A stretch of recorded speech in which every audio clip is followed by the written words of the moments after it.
तुमच्या नावाने सुरुवात करतो, तुमच्या चरणी माझा जीव रोज अर्पण करतो.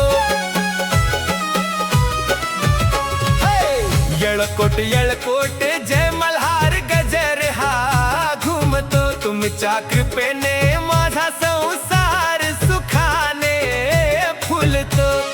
जेजुरीच्या गडावर भंडाऱ्याची उधळण झाली, पिवळ्या रंगामध्ये तुझी छाया गहन अशी दिसली. भक्तांच्या हाकेला धावून तूच माझ्या पाशी येतो, दुःखाच्या काळोखातून प्रकाश माझ्या